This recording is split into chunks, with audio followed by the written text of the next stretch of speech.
Sigma presents Business to Government.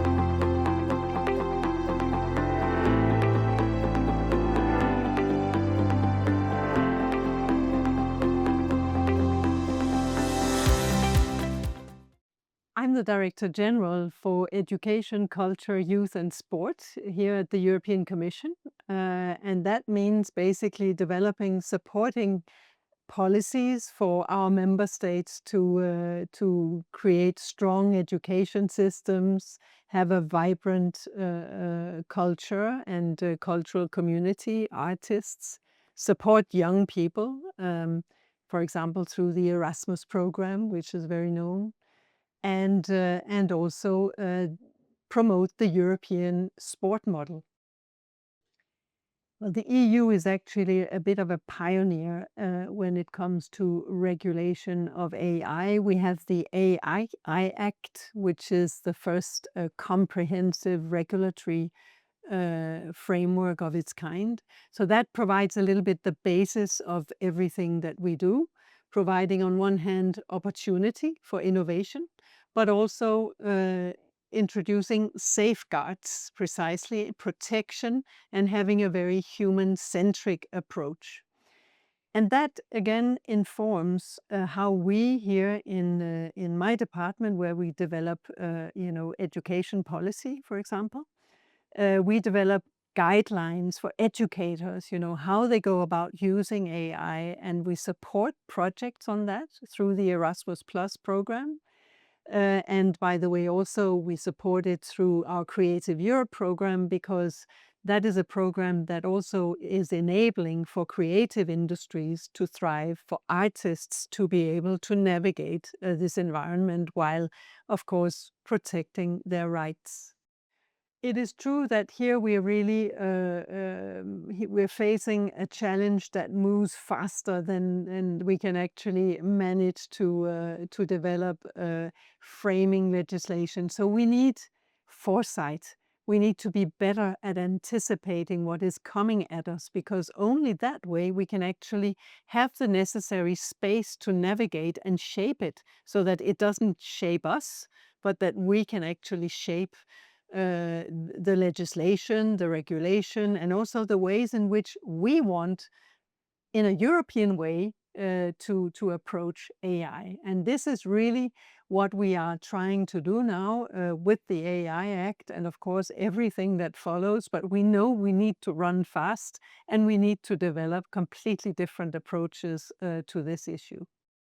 Undoubtedly, gaming has a role to play when it comes to education.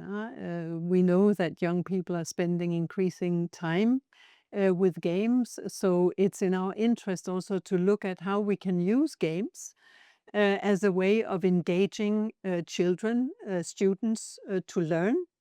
And also, to enable them to become, responsible citizens, because that's also an issue that we take very seriously as public policymakers. So yes, gaming is a tool in the toolbox of education.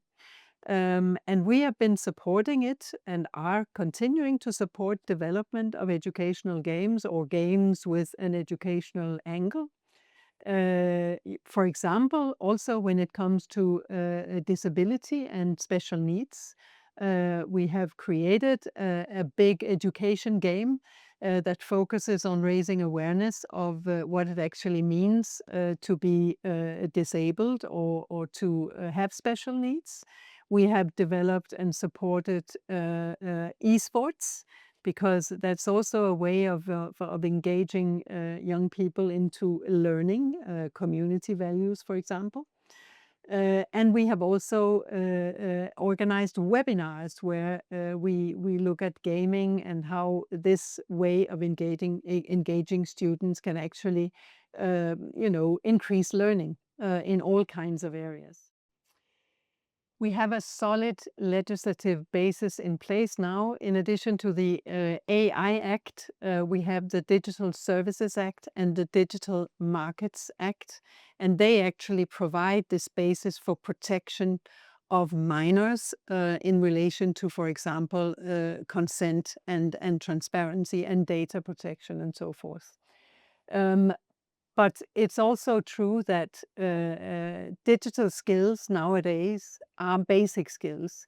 And young people and all of us actually need the skills to navigate the new digital world that we are now all living in. I mean, 90% of jobs actually require digital skills, so it's really the new normal.